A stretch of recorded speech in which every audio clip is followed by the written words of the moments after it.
hakim yang dipakai oleh Tuhan yang dengan luar biasa, dan ada satu keunikan juga dibandingkan dengan hakim-hakim yang lain.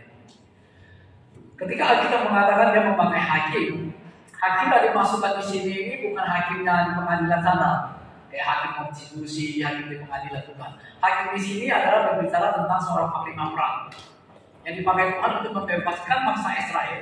Ketika bangsa Israel mengalami sesuatu yang sangat menyakitkan, ketika bangsa Israel ditindas, ketika bangsa Israel dijajah oleh orang-orang yang tidak beradab, sehingga bangsa Israel tersudut, maka Tuhan bangkitkan hakim-hakim, panglima-panglima perang untuk membebaskan bangsa Israel. Nah, selalu kita perhatikan Tuhan memakai orang-orang yang tidak kita duga sama sekali. Kita tahu ketika Tuhan membebaskan bangsa Israel, Tuhan memakai orang menjadi nabi, bahkan Tuhan bisa memakai orang untuk rasul. Tuhan kadang-kadang memakai orang-orang yang tidak terduga. Kalau dia perjalanan baru, kita melihat Tuhan memakai para nelayan. Tuhan memakai bahkan seorang teroris seperti Paulus. Nah, kita hakim-hakim juga kita melihat di dalam sepanjang kita hakim-hakim selalu ketika bangsa Israel menyembah Tuhan, memuji Tuhan, dipimpin oleh seorang hakim yang takut akan Tuhan, bangsa Israel selalu mengalami kemenangan demi kemenangan. Bangsa Israel menghidupi kehidupan yang nyaman.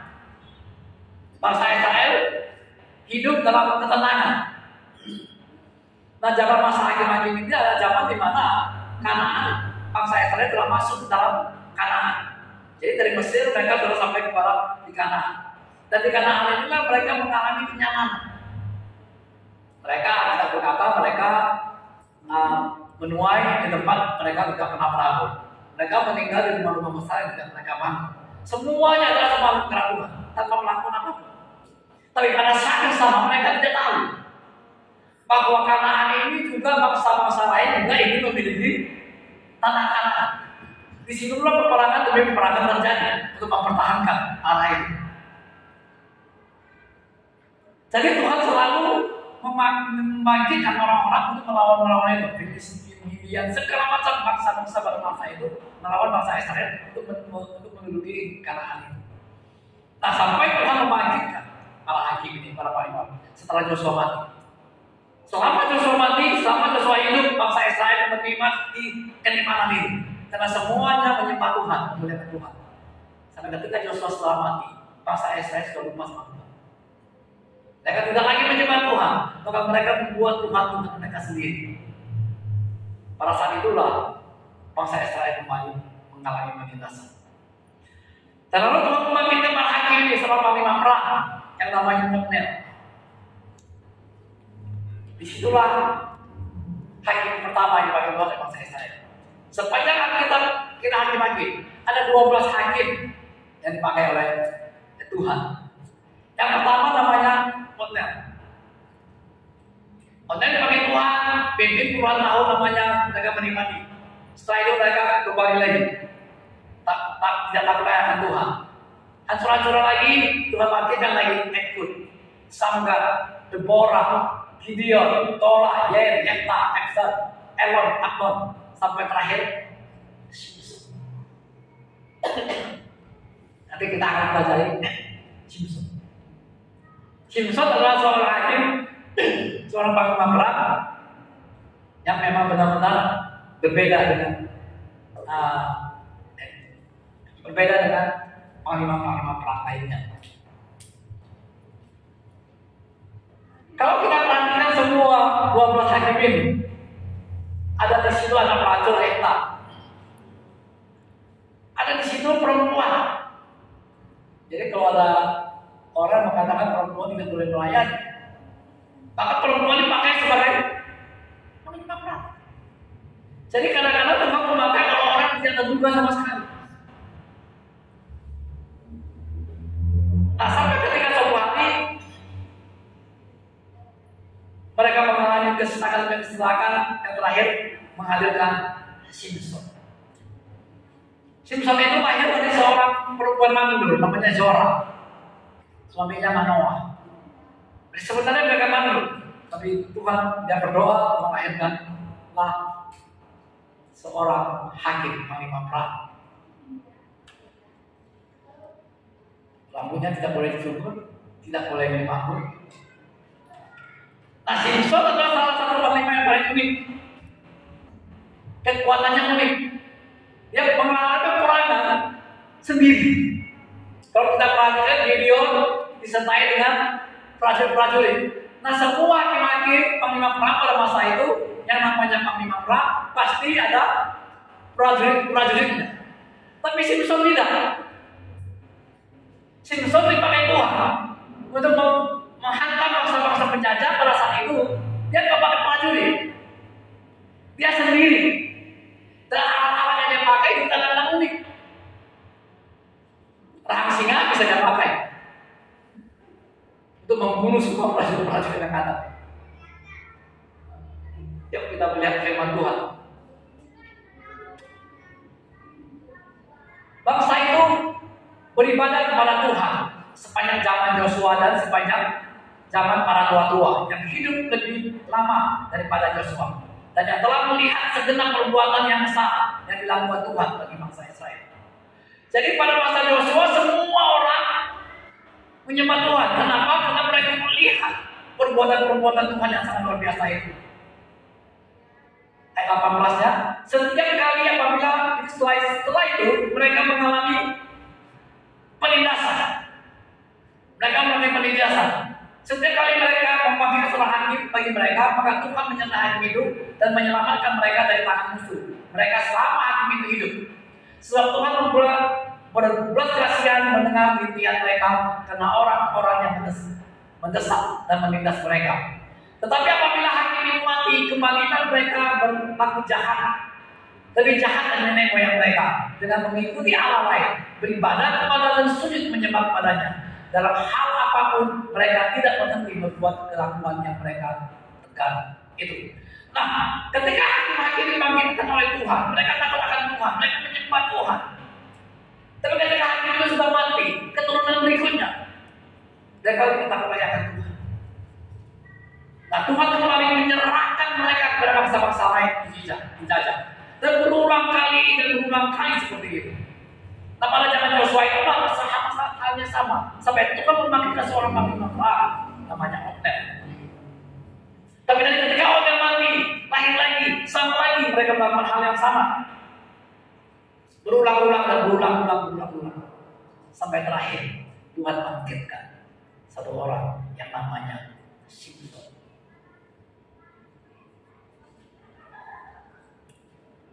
Ini Simpson dilahirkan. Rambutnya tidak boleh dicukur. Ketika rambutnya dicukur, kekuatannya hilang. Itu yang dibilang Tuhan sama orang tuanya.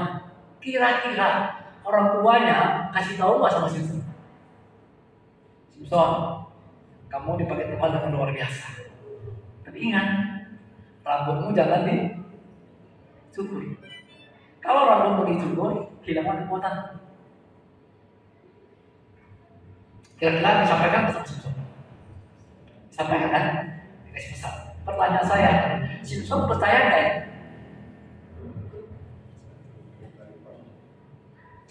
Dia percaya dan tidak percaya ya sebenarnya. Simpson sebenarnya adalah seorang hakim, seorang panglima tentara yang tidak sadar bahwa semua kekuatan dia berasal dari Tuhan. Kalau dia percaya, tak mungkin dia kasih tahu untuk cukur rambut, betul nggak? Dia kalau percaya dengan tidak percaya aja. Kalau dia percaya, apapun ceritanya pasti dia pertahankan diri.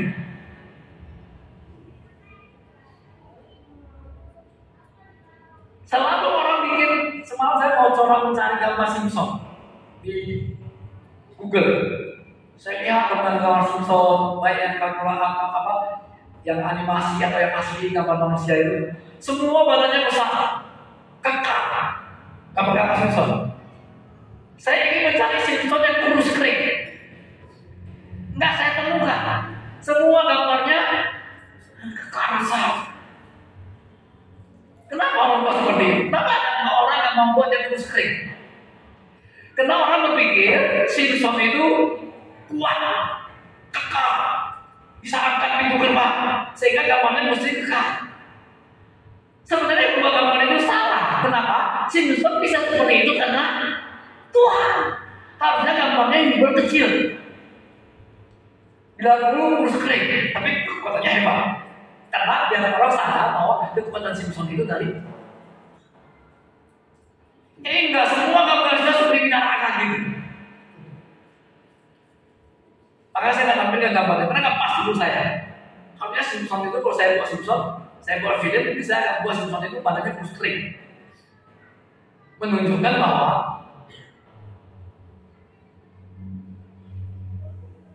nah setelah Simpson makin besar, Tuhan mulai membuat masalah. Tapi bukan Tuhan ingin membuat masalah kepada bangsa penjajahnya, orang Filistin. Ketika dia bertemu dengan yang mulai remaja, dia mulai dewasa, dia ketemu dengan seorang perempuan Filistin. Dia ingin menjadikan orang Filistin ini menjadi istri. Pada zaman dulu harap dari bangsa Israel itu berkawin dengan bangsa lain. Dia minta sama ayahnya, sama ibunya begini, Pak, pergi meminta orang perempuan Filistin itu, jadikan dia menjadi istriku. Aku ingin kawin sama dia. Dan saya percaya perempuan Filistin ini pasti sangat cantik. Kelemahan Simpson di situ dia matanya, mata keranjang. Dia nggak sanggup melihat wanita cantik. Kekuatannya luar biasa. Tapi masalah kelemahan dia cuma satu, perempuan. Nah, kita tahu ceritanya perempuan juga yang berusaha dia. Kita laki-laki hati-hati. Cukup kamu melihat istrimu yang paling cantik. Di luar sana gak ada yang lebih cantik lagi. Kalau kamu melihat istri orang yang lebih cantik, bahaya mulai datang. Jadi ketika dia bilang sama bapaknya minta ingin kawin sama orang Filistin. Tetapi ayahnya dan ibunya berkata kepadanya, tidak adakah di antara anak-anak perempuan sanak saudaramu atau di antara seluruh bangsa itu kita seorang perempuan sehingga engkau pergi mengambil istri dari orang Filistin, orang-orang yang tidak bersembah itu. Tetapi jawab Simpson kepada ayahnya, ambillah dia bagiku sebab dia yang kusukai. Mamanya bilang, emangnya gak ada suruh lain, gak ada suruh kita saudaramu yang kau bisa dengan istri. Dan bahasa zaman sekarang, pokoknya aku tidak mau. Aku mau kawin hanya dengan satu itu. Pergi. Dengan kata lain, pinahkan dia untuk aku. Aku mau yang lain, aku mau yang ini.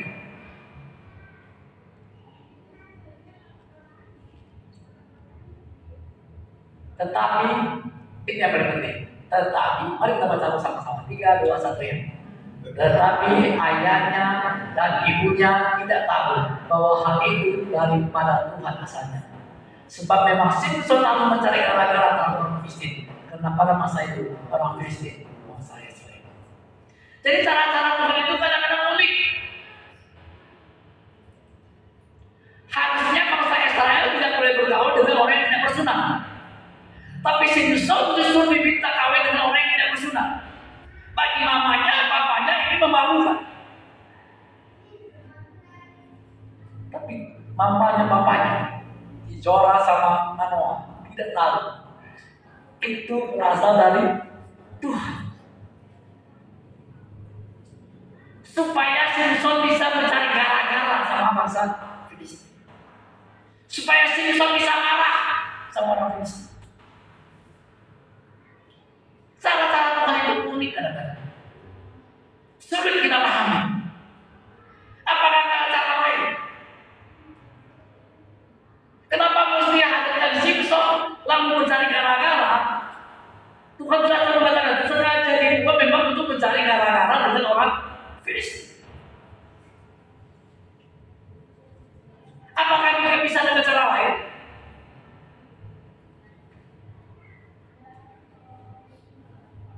Karena Simpson mata keranjang. Simpson sangat ingin perempuan. Hanya dengan perempuan lebih mudah membuat Simpson marah.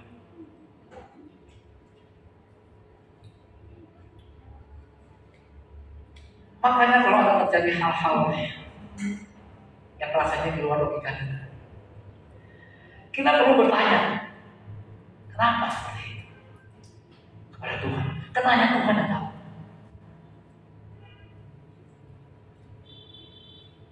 Kabar baiknya akhirnya Manoah sama Zora pergi meminang si perempuan ini untuk menjadi istri Simson. Kita tahu ceritanya, lalu Simson berlalu teka-teki sama si orang Filistin. Kita tahu memang teka-teki itu dibocorkan sama istri. Hanya perempuan yang bisa meraih Simson. Makanya orang bilang harta, tahta, wanita, 3 hal ini bisa menaklukkan manusia. Simson ditaklukkannya 1, wanita. Mereka beradu taruhan sama orang Israel dengan teka-teki tidak bisa dijawab. Orang Filistinnya namanya istrinya orang Filistin. Mereka pergi membujuk istrinya untuk cari tahu, tanya kepada Simson. Tidak tahu yang cerita. Simson bocorkan sama istrinya kasih tahu. Pada hari yang ketiga itu loh, orang-orang Filistin datang kepada Simson. Aku tahu jawabannya, ini jawabannya. Singkat cerita, kalah dalam teka-teki itu. Pertanyaannya, kenapa mesti kalah? Apakah sebodoh itu Simson? Bukan. Memang Tuhan lagi pakai Simson untuk mencari gara-gara. Kita lihat.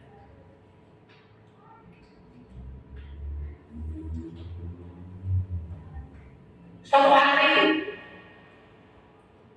Simson pulang ke rumah mertuanya. Si istrinya tinggal sama mertuanya.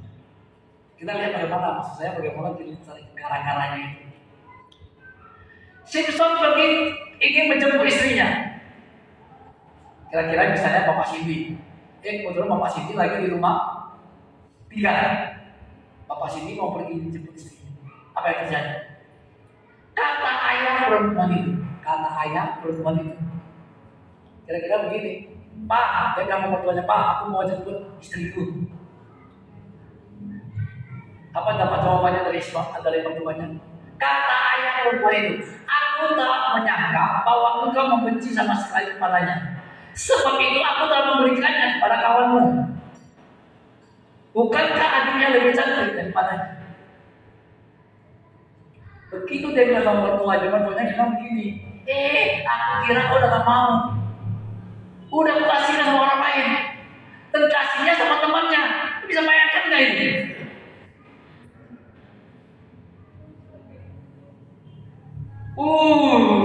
Darah. Kita bisa bayangkan lah, kita yang punya kekuatan aja, apalagi Simson yang punya. Enak aja istriku dikasihnya sama kawanku, mau ditukar sama adiknya. Sekalipun kadang-kadang ini benar adiknya lebih cantik, tapi kan bisa seperti itu. Kenapa hal seperti ini terjadi dalam kehidupan kadang-kadang kita? Kita tidak tahu apa yang terjadi. Tapi percaya semuanya itu adalah kadang-kadang rekayasa Tuhan untuk mencapai tujuan akhir. Sesuatu hal yang masuk akal tapi ini terjadi.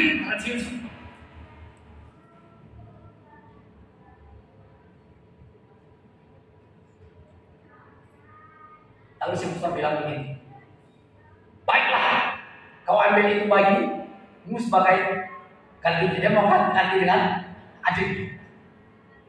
Lalu Simson nggak bilang, puji Tuhan, haleluya, dapat perawan baru lagi. Nggak bilang seperti itu. Marahnya yang naik. Lalu kata Simson kepadanya, dia bilang sama mertuanya, sekali ini aku tidak berhasalah terhadap orang Filistin. Aku akan mendatangkan celaka bagi mereka. Berarti Simson tahu selama ini dia mencari gara-gara terhadap orang Filistin. Tapi untuk sekali ini Bukan aku yang membuat masalah, tapi kamu yang membuat masalah.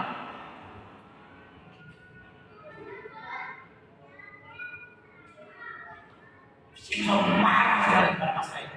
Dia sudah tidak peduli lagi tentang adiknya ini. Berarti Simpson sangat mencintai si orang Filistin. Dia marah sekali. Apa yang dia lakukan? Maka pergilah Simpson. Ditangkapnya 300 anjing hutan. Saya tingkat tadi, selalu Simpson ketika ini bermasalah, dia tidak pernah pakai tentara. Dia selalu sendiri. Pernah pakai rahang atau orang Filistin, hanya pakai dengan rahang singa. Pakai singa yang rahangnya ini. Kali ini dia tangkap anjing. Dan ini bukan anjing biasa, anjing hutan. Kita menaikkan seekor aja, susahnya minta ampun. Itu anjing piaraan. Ini anjing hutan. Dia tangkap 3 ekor.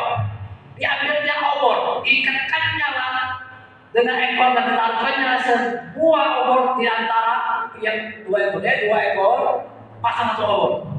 2 ekor pasang 1 ekor. Belakangnya ekor anjingnya itu. Kemudian dinyalakanlah obor itu dan dilepaskannya anjing-anjing hutan itu ke gandum yang belum dituai, kepunyaan orang Filistin, sehingga terbakar tumpukan-tumpukan gandum dan gandum yang belum dituai dan kebun-kebun bonsai. Jadi pada saat itu ini gandum sudah mulai tuai, kira-kira udah tua, udah kering, tinggal dituai, udah mau panen. Dia tangkap 3 ekor anjing, lalu diikatkannya ekornya, dibiarkannya dia berlari lagi di tengah gandumnya, terbakarlah semua. Bisa dibayangkan bangsa Filistin pada masa itu tidak jadi panen. Berapa banyak dia hanya sendiri untuk menaklukkan orang Filistin. Dia punya kekuatan yang supernatural.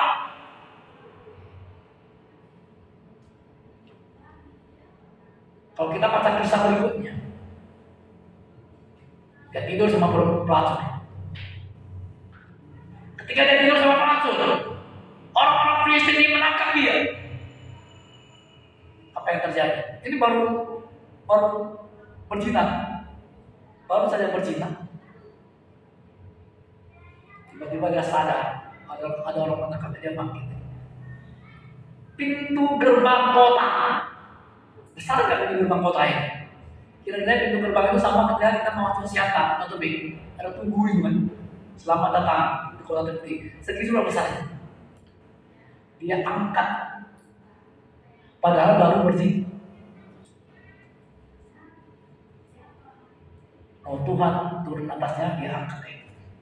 Roh Tuhan bisa turun kepada orang yang baru berzina. Saya katakan lagi, Tuhan bisa memakai siapa saja. Bukan berarti kita boleh berzina, bukan berarti kita boleh berdosa. Tapi sekalipun kau berdosa, kalau Tuhan memakai aja.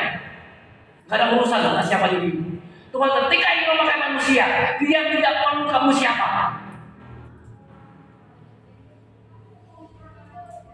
Dia bisa memakai orang berdosa bahkan. Dia bisa memakai orang cacat. Dia bisa memakai teroris. Ketika dia mau memakai manusia, dia mau pakai terserah memakai siapa. Itu hak prerogatif dia. Jangan dipikir orang yang sudah hebat di pelayanan, mereka yang kudus, belum tentu. Karena kita bisa dipakai Tuhan, itu semata-mata karena anugerah, bukan kekudusan kita, bukan kebaikan kita. Kalau kita melihat kisah ini, Tuhan bisa pakai siapapun, bahkan dia pakai seorang anak pelacur, dia bahkan bisa pakai pelacur, Rahab. Ini orang yang baru berzina. Jadi kita jangan tertipu kalau ada orang yang bisa mendoakan orang lumpuh berjalan buta melihat rohaninya sudah hebat.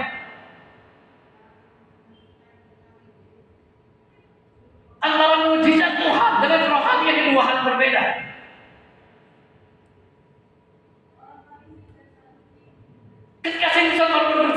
bisa diangkat dengan kekuatan siapa? Kekuatan Tuhan. Alkitab telah mengatakan Roh Tuhan turun atasnya.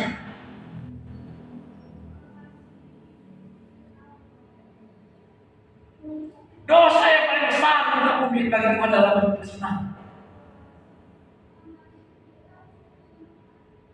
Semua dosa itu terjadi di luar tubuh manusia, tapi pencabulan itu terjadi dalam diri manusia.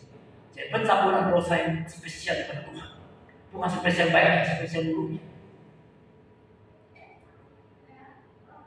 Tapi itu masih dipakai Tuhan. Alkitab nggak mencatat dia menyembah Tuhan dulu, bertobat dulu, baru bertobat dulu. Enggak. Seketika itu aja. Dia tidak pernah ingat Tuhan, karena dia merasa semua kehebatan dia, semua luar biasa terjadi itu adalah kekuatan dia. Kita sering terjadi ketika kita makmur, ketika kita mulai nyaman, kita lupa. Kita pikir semua itu karena hasil usaha kita. Itu yang berbahaya. Maka kita harus senantiasa setiap hari, setiap zaman kita perlu ingat anugerah Tuhan, kasih karunia Tuhan, ingat salib Yesus. Semuanya itu pernah terjadi di sini.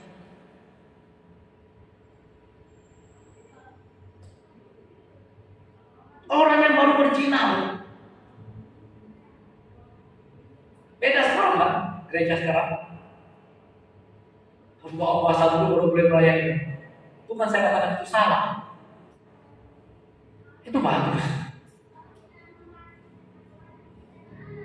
Kadang-kadang tanpa kita sadar, kita terjebak. Kita pikir hanya orang-orang khusus, orang-orang model seperti ini atau seperti ini, baru bisa dipakai oleh Tuhan. Tuhan bisa pakai siapa saja.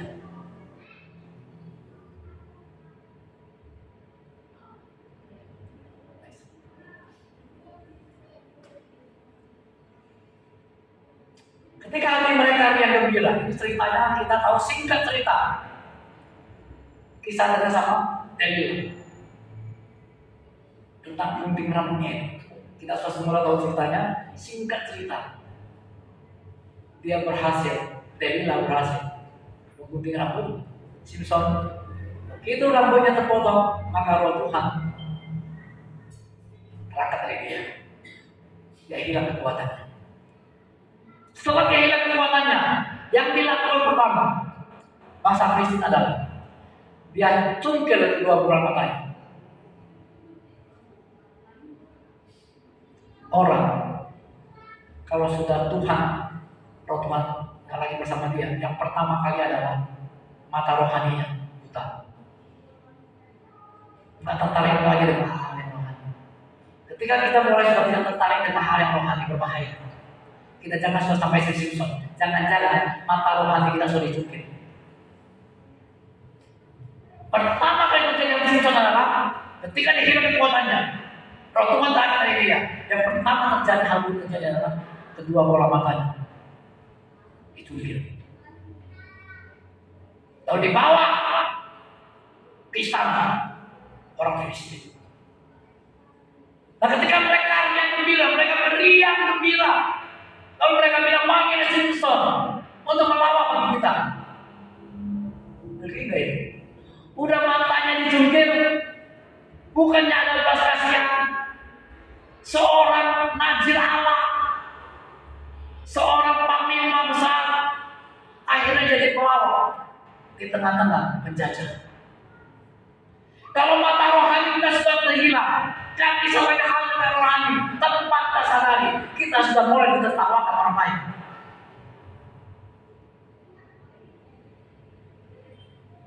Sudah menjadi pelawak bagi orang lain, bahkan bagi musuh kita. Untuk itu harus mata rohani kita senantiasa terbuka. Senang hal-hal yang rohani. Senang melihat isi-isi Alkitab, kisah-kisah dalam Alkitab, itu bisa menjadi sebuah pelajaran buat kita. Pelajaran bagi saya melihat ini adalah yang pertama terjadi dalam buta rohani. Yang kedua, kita sangat berguna lagi sampah. Kita saja pelawak bagi orang lain. Lalu yang melawan di depan mereka, Kemudian mereka menyuruh dia berdiri dan antara tiang. Mereka menjadi pelawak, menjadi stand-up komedi. Mereka bersukaria, mabuk-mabukan melihat kelawakan yang dilakukan oleh si Yusuf. Sebagai anak Tuhan, mari kita selalu ingat, mata kita harus terbuka, fokus kepada nilai-nilai rohani, fokus kita kepada Yesus. Sekalipun kita memiliki seisi dunia ini, kita katakan, kalau kau kehilangan Tuhan, nggak ada artinya semua.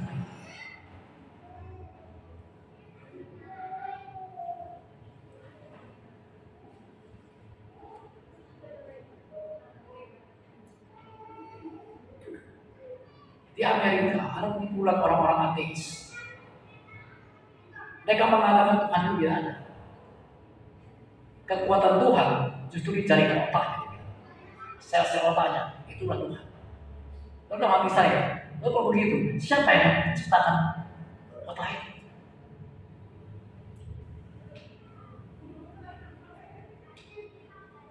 Kesannya Tuhan gak ada. Mereka jutaan sel-sel otak ini yang membuat Tuhan kita.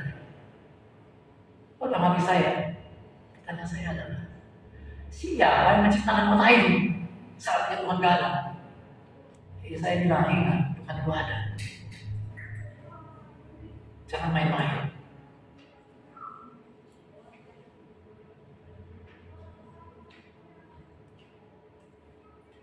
Ketika mata rohani kita mulai hilang, kita buta, kita menjadi lama-lama kita akan menjadi ateis.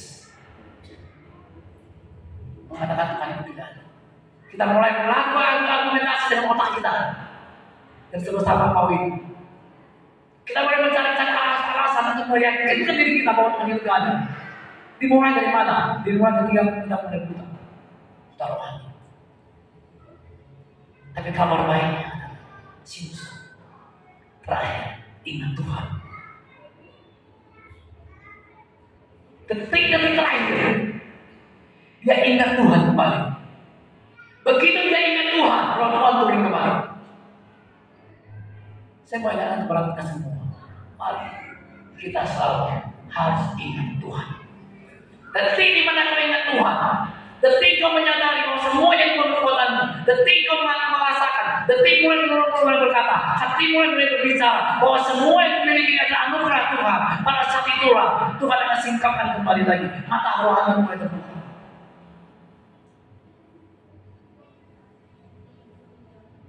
Yang membuat mata orang terbuka, yang paling berbahaya adalah kekecewaan.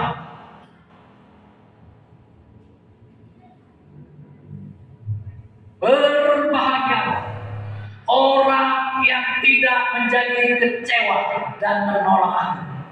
Kapan orang bisa menolak Yesus? Pertama terjadi karena kecewa.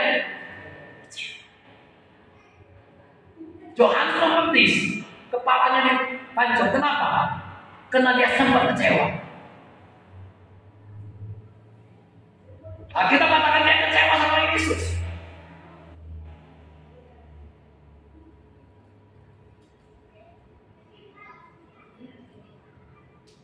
Yesus pesan semua orang bilang banyak, berbahagialah orang yang tidak menjadi kecewa. Ketika kita mulai kecewa, mata rohani kita mulai ditutup. Di dunia ini kita tak perlu kecewa pada siapa. Kita menyadari ada kalanya semuanya perjalanan rohani kita memang diperhadapkan seperti itu. Tuhan perhadapkan kita kepada seperti itu. Nah, ketika kita kecewa, kita akan bisa mengalami terobosan. Secara manusia, kalau kita bisa banyak kecewa dengan banyak hal, tapi mari kita belajar singkirkan kecewa-kecewaan.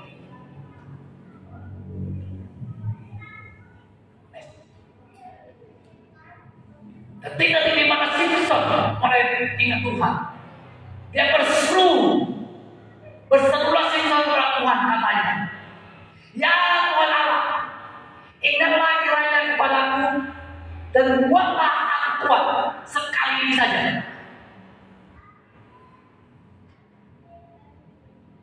Saya baca ulang. Ya Tuhan Allah, ingatlah kiranya kepada Apakah benar-benar Tuhan lupa kepadanya? Dia yang merasa Tuhan lupa. Dia bilang begini, buatlah aku kuat sekali saja ya Allah, supaya dengan satu pembalasan akan kubalas perbuatanku ini kepada orang. Dia minta sama Tuhan, Tuhan beri aku kekuatan sekali lagi. Mari kita katakan, saya berkata bahwa ketika kita mengalami sesuatu yang sangat terjepit, mari kita berdoa kepada Tuhan, Tuhan sekali lagi. Saya sering mengalami hal yang seperti ini. Ketika saya merasa terjun sekali lagi, saya selalu berdoa, Tuhan sekali lagi Tuhan tolong aku. Tapi yang saya katakan sekali lagi itu sudah puluhan kali, mungkin itu langsung kali. Itulah kebaikan dari Tuhan kepada kita. Sekali pun engkau berkata sekali lagi, dan beberapa bulan yang hari sama, engkau boleh berkata sekali lagi Tuhan. Sekali Tuhan itu tidak ada habis-habisnya. Bagi kita Tuhan sekali lagi itu adalah yang terakhir. Tapi bagi Tuhan sekali itu tidak ada habis-habisnya. Engkau bisa berkali-kali mengatakan sekali lagi. Tapi bagi Simpson sekalinya benar-benar terakhir. Tapi bagi kita anak Allah, Yesus teman tiga kali buat kita. Sekali kita tidak pernah terakhir. Bahkan kita berani berkata, sekali lagi yang dari saya bagi Tuhan adalah yang awal dan yang gak ada habis-habisnya. Ya tahu ceritanya akhirnya Simpson menentukan samanya itu, dan semua orang pasti mati sendirian. Tuhan menghabisi orang Filistin, tidak beserta tentara-tentaranya. Simpson menghabisi orang Filistin dengan kedua tangannya sendiri. Inilah kelebihan Simpson dibandingkan dengan harimau yang lain, raja-raja yang lain, panglima-panglima yang lain. Tuhan pakai Simpson untuk menghajar orang Filistin hanya dengan satu orang. Tuhan bisa memakai banyak hal. Tongkat Musa, apa sih tongkat? Jangankan orang lain, Simpson sendiri tidak ada harganya. Apa yang ada padamu? Ada apa-apa. Hanya tongkat itu. Tahukah kita? Tongkat itulah yang membelah laut.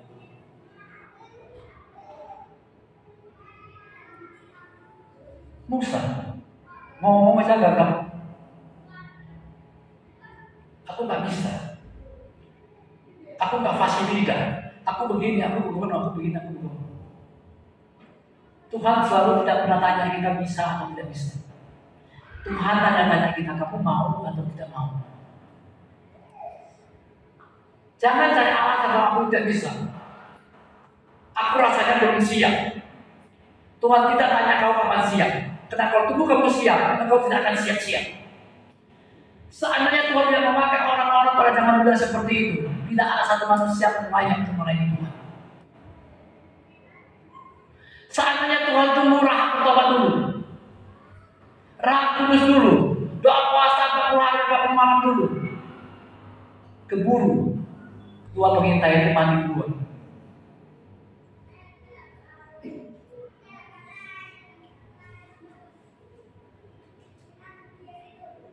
Seandainya para rasul yang panggil Tuhan duluan, kami seorang pelayan, kami tidak punya apa-apa, kami sekolah kami tidak tinggi. Tapi ketika firman Tuhan mengubah mereka, aku akan menjadikan engkau menjadi penjala manusia. Sesuatu terjadi. Seandainya Tuhan bilang, tunggu dulu Paulus bertobat,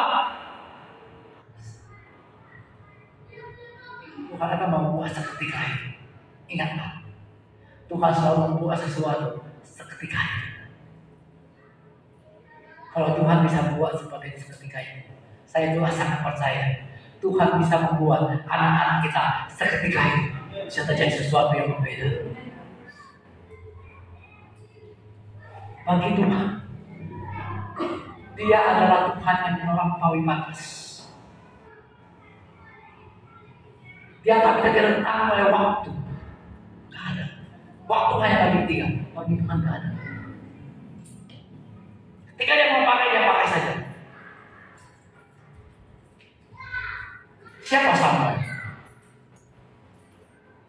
Anak dari seorang yang mandul. Dipakai Tuhan untuk menjadi seorang nabi yang mengurapi raja-raja.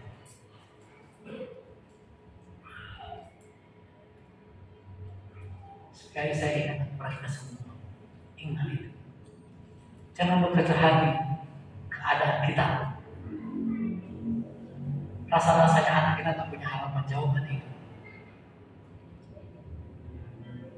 Ketika kita selalu menjawab, ya Tuhan aku siap, sesuatu pasti terjadi. Simpson adalah sebuah kisah. Deborah, seorang perempuan. Pada zaman itu perempuan tidak boleh apa-apa. Pada zaman Taurat, perempuan tidak boleh ngomong. Dia tidak izinkan untuk mengajar. Tapi ketika Tuhan pakai, ada sesuatu yang bisa menghalangi itu, tidak bisa. Kebudayaan alat, ada istiadat, bahkan aturan-aturan agama minggu tidak akan bisa menghalangi Tuhan untuk Tuhan pakai. Tidak bisa. Apapun di luar dunia ini, tidak ada satu pun yang bisa menghalangi kasih Tuhan kepada kita, termasuk dosa. Sekali lagi saya bukan berarti mengatakan engkau boleh berbuat dosa sembarangan. Tapi percayalah, ketika Kristus ada dalam hidupmu, engkau akan menghindari dosa. Karena engkau tidak hidup lagi di dalam dosa. Ada kalanya kita bisa berdosa, tapi kita tidak hidup dalam dosa. Seandainya Tuhan tunggu orang tidak berdosa bukan pakai, tidak ada satu pun raya, termasuk para hakim yang 12 orang ini. Kedua 12 hakim ini juga orang biasa-biasa semua. Dipakai Tuhan luar biasa. Belum lagi kita bicara Elisa, seorang petani.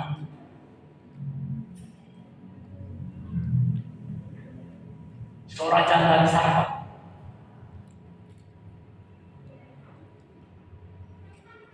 Lihat semuanya.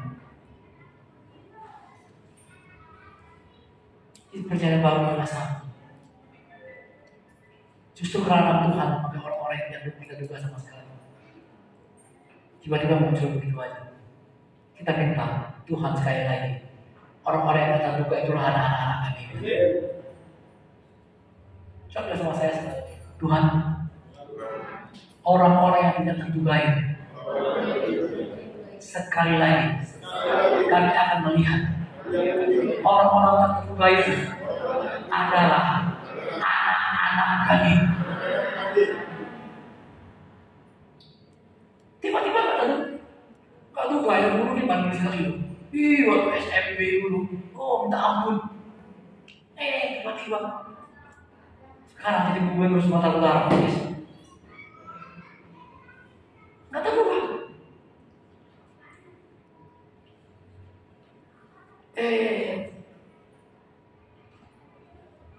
Seperti kata Ibu Gembala, ada satu calon bupati di Sibolga, sana calon bupati perempuan. Kemudian temannya sekolah Ibu Gembala, nakalnya dulu minta ampun. Boros saja kata Ibu Bupati. Sekarang jadi calon bupati, kalau kalah terakhir. Dan aktor DPRD orang calon jadi bupati. Dulu lah, namanya kamu gitu.